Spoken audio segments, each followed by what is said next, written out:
Bayangkan sebuah dunia di mana manusia merasa berpikir bebas, tapi nyatanya mereka hanya mengejar gagasan yang paling nyaman bagi dirinya. Bagaimana jika ternyata sebagian besar keyakinan yang kita pegang teguh bukanlah cerminan kebenaran, melainkan cermin dari keinginan terdalam kita? Fenomena ini sering kita lihat. Banyak orang menerima sebuah pendapat bukan karena pendapat itu terbukti benar, tapi karena cocok dengan apa yang sudah mereka yakini. Kita cenderung memilih tokoh panutan, influencer, atau sumber informasi yang sejalan dengan cara pandang kita, sambil tanpa sadar mengabaikan perspektif lain yang mungkin sama relevannya, tapi terasa tidak nyaman untuk diterima. Dalam psikologi, ini disebut bias konfirmasi atau confirmation bias. Video ini akan membahas mengapa otak kita bekerja seperti itu, dan apa dampaknya pada cara kita membangun pengetahuan serta memandang dunia. Kenapa sih topik ini penting banget buat hidup kita? Secara psikologis, pola pikir seperti ini bisa menjebak kita dalam gelembung ilusi kebenaran pribadi, seolah-olah pandangan kitalah yang paling benar. Secara sosial, bias ini mempertajam perpecahan dan polarisasi di masyarakat. Kita jadi susah berdialog karena masing-masing pihak hanya mau mendengar gema dari suaranya sendiri. Dan yang paling praktis, keputusan penting dalam hidup dan karier bisa salah arah karena kita hanya mendengar apa yang ingin kita dengar, bukan apa yang perlu kita dengar. Ini membawa kita pada pertanyaan utama yang sangat mendalam. Bagaimana interaksi antara penalaran yang termotivasi oleh emosi, pembentukan identitas sosial, serta tradisi dalam agama dan sains, membentuk kecenderungan manusia untuk selalu memilih otoritas yang mendukung keyakinan lamanya? Dan mungkinkah kita menciptakan sebuah kerangka dialog yang bisa mengurangi bias ini, tanpa harus menghapus identitas pribadi dan spiritual kita? Jawabannya kompleks dan datang dari berbagai bidang. Psikologi kognitif menawarkan solusi seperti debiasing, yaitu teknik melatih otak untuk mengenali biasnya sendiri, dan metakognisi, atau kemampuan untuk berpikir tentang cara kita berpikir. Sosiologi menyarankan pentingnya dialog lintas identitas. Sementara filsafat mengajukan konsep seperti virtue epistemology atau kebijaksanaan dalam mencari pengetahuan, dan spiritualitas mengajarkan kerendahan hati intelektual. Untuk memahami ini, kita harus berani menggugat 3 asumsi dasar yang sering kita pegang. Pertama, bahwa manusia adalah makhluk yang sepenuhnya rasional. Kedua, bahwa otoritas seorang tokoh itu selalu objektif. Dan ketiga, bahwa keyakinan lama yang kita pegang sejak dulu sudah pasti lebih benar. Kenyataannya, ketiga hal ini jauh lebih rumit. Mari kita bedah lebih dalam lewat 10 pertanyaan turunan. Pertama, bagaimana bias konfirmasi ini bekerja dalam cara kita membangun cerita tentang diri kita? Menurut filsafat hermeneutika, khususnya Gadamer, kita memahami dunia melalui prasangka atau pra-pemahaman yang sudah kita miliki. Sains modern, lewat teori predictive processing, mendukung ini. Otak kita terus-menerus membuat prediksi tentang dunia, dan informasi yang masuk hanya digunakan untuk mengonfirmasi atau sedikit menyesuaikan prediksi itu. Contohnya, ketika kita menerima kritik, kita cenderung langsung menganggapnya sebagai serangan pribadi, bukan masukan konstruktif. Solusinya adalah melatih perspective taking, yaitu mencoba melihat situasi dari sudut pandang orang lain.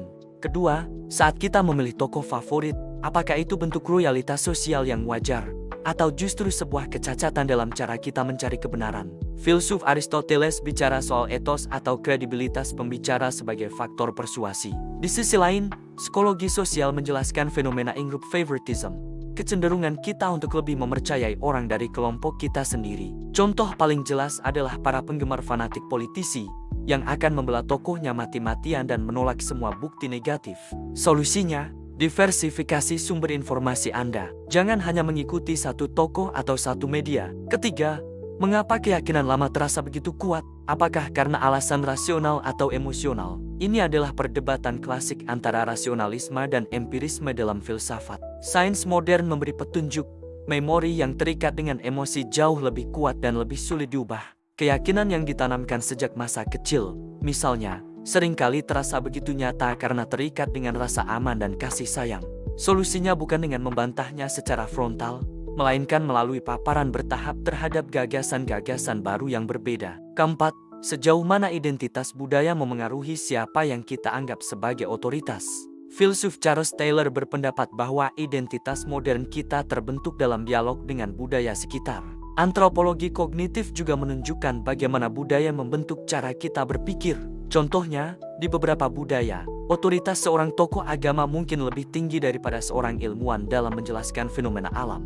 Solusi untuk menjembatani ini adalah dengan membangun dialog yang berbasis data dan bukti, bukan hanya klaim otoritas. Kelima, apakah sains benar-benar bisa bebas dari pengaruh otoritas tokoh? Filsuf sains Karl Popper menekankan pentingnya falsifikasi, yaitu upaya untuk membuktikan sebuah teori salah, bukan hanya membenarkannya. Dalam praktik ilmiah, proses replikasi di mana ilmuwan lain mencoba mengulang sebuah eksperimen adalah kuncinya. Sejarah sains penuh dengan revisi, bahkan teori Einstein pun terus diuji dan disempurnakan. Jadi, solusinya adalah fokus pada proses dan metode ilmiahnya, bukan pada sosok ilmuwannya. Keenam, apakah spiritualitas justru memperkuat atau malah bisa mengurangi bias? Ini pertanyaan sulit. Di satu sisi, pengalaman religius yang mendalam bisa memperkuat keyakinan yang sudah ada. Filsuf Kierkegaard membahas lompatan iman sebagai sesuatu yang melampaui logika. Namun di sisi lain, banyak tradisi spiritual, seperti praktik mindfulness dalam Buddhisme, justru melatih kita untuk mengamati pikiran kita tanpa menghakiminya. Ini bisa mengurangi bias. Kuncinya adalah spiritualitas yang reflektif, yang terus-menerus mempertanyakan keyakinan diri sendiri. Ketujuh, apakah algoritma media sosial memperburuk masalah ini? Tentu saja, filsuf Michel Foucault pernah membahas bagaimana kekuasaan modern bekerja secara tidak terlihat untuk membentuk perilaku kita. Algoritma rekomendasi di YouTube, TikTok, atau Instagram adalah contoh sempurna. Mereka dirancang untuk menunjukkan konten yang akan kita sukai, yang sering kali adalah konten yang mengonfirmasi pandangan kita. Ini menciptakan echo chamber atau ruang gema di mana kita hanya mendengar pandangan yang sama berulang-ulang. Solusinya adalah dengan melakukan kurasi informasi secara sadar.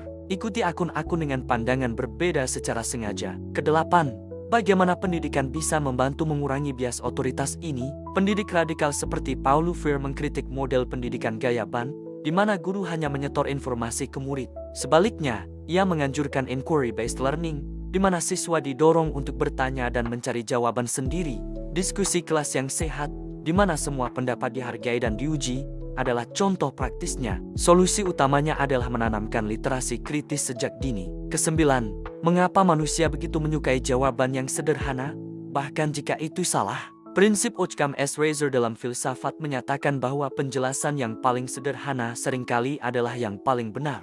Namun, otak kita menyukai kesederhanaan karena alasan lain, untuk mengurangi cognitive load atau beban berpikir. Memahami isu yang kompleks itu melelahkan. Teori konspirasi, misalnya, sangat menarik karena mereka menawarkan penjelasan yang sederhana dan hitam putih untuk peristiwa yang rumit. Solusinya adalah menyajikan informasi yang kompleks secara bertahap dan mudah dicerna. Dan ke-10, bagaimana teknologi seperti AI bisa membantu kita mendeteksi bias ini? Ini adalah area baru dalam etika teknologi. AI bisa dirancang untuk menganalisis teks dan mengidentifikasi pola bahasa yang bias. Namun, tantangannya adalah interpretability, yaitu memahami mengapa AI membuat keputusan tertentu. Contoh idealnya adalah mesin rekomendasi berita yang tidak hanya menyajikan artikel populer, tetapi juga artikel dengan perspektif beragam untuk menantang pembaca. Solusinya adalah mengembangkan model AI yang secara eksplisit diprogram untuk memprioritaskan keragaman perspektif. Semua ini punya implikasi yang sangat dalam. Secara etis, kecenderungan kita pada bias ini membuka risiko manipulasi massal. Secara epistemologis, pengetahuan itu sendiri bisa kehilangan objektivitasnya jika setiap orang hanya mencari kebenaran versi mereka sendiri. Dan secara ontologis, atau hakikat keberadaan, identitas kita akhirnya terbentuk bukan oleh pencarian kebenaran, tetapi oleh otoritas mana yang kita pilih untuk kita percayai. Jika dipetakan, konsep-konsep ini saling terkait. Bias konfirmasi memengaruhi pendapat yang kita terima. Pilihan otoritas kita kemudian membentuk identitas sosial kita. Dan keyakinan lama yang kita pertahankan itulah yang memberi makna pada dunia kita. Kedepan, penelitian perlu fokus pada bagaimana algoritma AI modern membentuk bias otoritas ini, bagaimana model pendidikan bisa mengurangi ketergantungan emosional kita pada tokoh, dan bagaimana kita bisa mengintegrasikan ilmu saraf dengan filsafat untuk lebih memahami cara kerja keyakinan. Pada akhirnya, manusia bukan hanya pencari kebenaran, tetapi juga pencipta kenyamanan mental. Kita memilih tokoh, gagasan, dan keyakinan sebagaimana kita memilih cermin yang memantulkan citra diri kita dengan cara yang paling indah dan menenangkan. Namun, hanya ketika kita berani melihat ke cermin-cermin lain, cermin yang mungkin retak, buram, atau menunjukkan sisi yang tidak ingin kita lihat, barulah kita benar-benar bisa mulai bertumbuh. Sekarang, saya punya satu pertanyaan reflektif untuk Anda. Jika semua pendapat yang Anda yakini selama ini ternyata adalah pendapat yang paling Anda sukai, bukan yang paling benar. Beranikah Anda meninjau ulang semuanya dari awal? Terima kasih sudah menonton. Jika Anda merasa video ini bermanfaat, jangan lupa like, subscribe, dan bagikan ke teman-teman Anda. Sampai jumpa di video berikutnya.